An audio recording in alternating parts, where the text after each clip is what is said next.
शिक्षकों ने विद्यार्थीओं ने मारा नतमस्तक અને ઉષ્માભર્યા પ્રણામ। હું આજે વાત કરવા જઈ રહી છું એક એવા પ્રસંગની કે જેમાં વર્ષોથી ગુરુ અને શિષ્યનો મહિમા ગાન વર્ણવ્યો છે। આજથી અતિ પ્રાચીન સમયથી ચાલ્યા આવતા આપણા ચાર યુગો કે જેમાંના દ્વાપર યુગની આ વાત છે। હસ્તિનાપુર નામનું એક નગર હતું જેમાં રાજા શાંતનુનું રાજ ચાલતું હતું। રાજા શાંતનુ અને સત્યવતીના બે પુત્ર હતા, ચિત્રાંગન અને વિચિત્રવીર્ય। વિચિત્રવીર્યના ત્રણ પુત્ર જેમના નામ ધૃતરાષ્ટ્ર, પાંડુ અને વિદુર હતા। ધૃતરાષ્ટ્રના 16 પુત્ર અને પાંડુરાજાના 5 પુત્રો યુધિષ્ઠિર, ભીમસેન, સહદેવ, અર્જુન અને નકુલ હતા। આ પાંચે પાંડવો અને 100 કૌરવોના ગુરુ દ્રોણાચાર્ય હતા। પરંતુ ગુરુ દ્રોણાચાર્ય ફક્ત તેના શિષ્યોને જ બાણ વિદ્યા શીખવતા હતા। ગુરુ દ્રોણાચાર્યનો એક પરોક્ષ શિષ્ય એકલવ્ય હતો। તો આ ઘટનાને એક નાટક સ્વરૂપે દર્શાવવા જઈ રહ્યા છે। તો આ નાટકને શાંતિથી નિહાળી એવી મારી અભિલાષા સાથે।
गुरु द्रोणाचार्य सभी कौरवों और पांडवों को युद्ध की शिक्षा दे रहे हैं।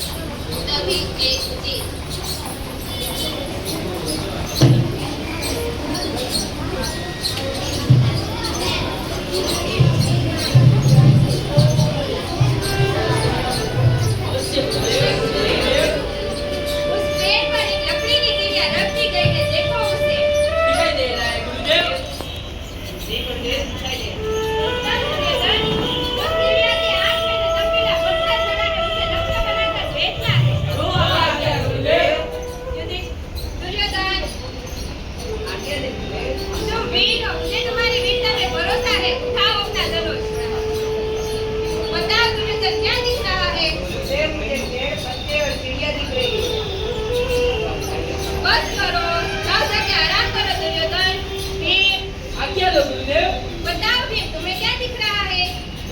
क्षमा करें, आसपास कहीं बेचन के लड्डू बन रहे हैं, उसकी खुशबू आ रही है। मुझे तो सिर्फ बेचन के लड्डू ही दिखाई दे रहे हैं। वापस आओ वीर। दो आज्ञा गुरुदेव। नकुल, आज्ञा दो गुरुदेव। बताओ नकुल, तुम्हें क्या दिख रहा है? मुझे पेड़ और बिल्ली दिख रही है। तुम भी वापस जाओ नकुल, आराम करो। सौदेव,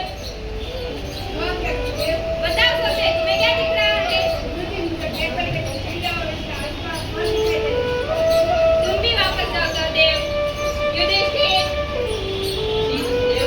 तुम अच्छी तरह लक्ष्य साध कर बताओ, तुम्हें क्या दिख रहा है? मैं सब कुछ देख रहा हूँ, आग को, पेड़ को, पत्ते को और चिड़िया को। तुम भी वापस जाओ। क्या हुआ गुरुदेव? मुझे लगता है मेरी शिक्षा व्यर्थ गई। आप निराश मत हो गुरुदेव। अर्जुन, मुझे तुम्हारे पर बहुत विश्वास है। तुम अपना धनुष उठाओ, चिड़िया को संभाल कर देखो। बताओ तुम्हें क्या दिख रहा है? चिड़िया। और गौर से देखो, अब बताओ तुम्हें क्या दिख रहा है? चिड़िया की आँख का चमकीला पत्थर। उस चमकीले पत्थर को भेद दो अर्जुन।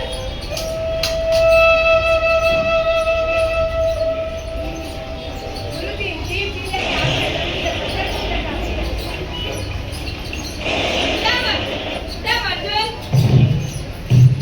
उत्तम अर्जुन, मैं तुम्हें वचन देता हूँ कि तुम दुनिया के सर्वश्रेष्ठ समुद्र बनोगे और मेरे सर्वश्रेष्ठ शिष्य भी। आपकी कृपा रहेगी गुरुदेव। प्रणाम गुरुदेव।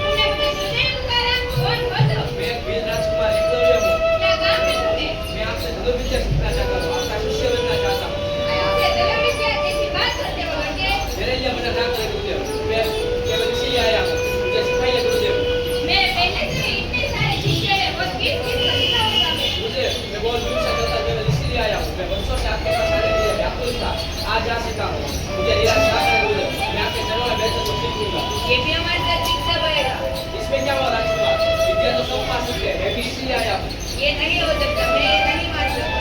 शांत दुर्योधन, अभी मैंने इसे विद्या सिखाने के लिए स्वीकार कहाँ किया है? ऐसा ना कहे गुरुदेव। तुम कौन हो? हमारे गुरु को गुरु क्यों पुकारते हो? गुरुओं को बांटा नहीं कर सकता राजकुमार, जो महान है वो सबके लिए समान है। नहीं, वो सब राजकुमार या गुरु किसी और से नहीं करते क्या आचार्य? गुरुदेव, दुर्योधन ये क्या कर रहे हो तुम? मुझे गुरुदेव की बड़ी बात जानने नहीं दीजिए। बताइए गुरुदेव। तुम ये विद्या किसी और से भी तो सीख सकते हो। गुरुदेव, मैं आपके पास आने के लिए बहुत सोचता हूँ। मुझे सिखाइए गुरुदेव। मैं तुम्हें नहीं सिखा सकता एकलव्य। लेकिन क्यों गुरुदेव?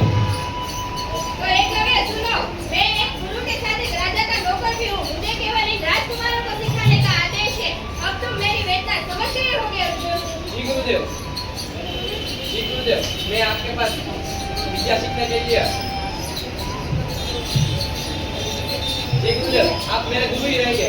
आप मेरे मन में बसते और मैं किसी और से विद्या नहीं सीख सकता। बहुत अच्छे, गुरुदेव सिखाएंगे नहीं, फिर भी तुम्हारे गुरुदेव ही रहेंगे। वाह वाह, पागल हो गए हो क्या? मैं सीखूंगा गुरुदेव, अवश्य सीखूंगा। आशीर्वाद दीजिए। ऐसी नादानी की बात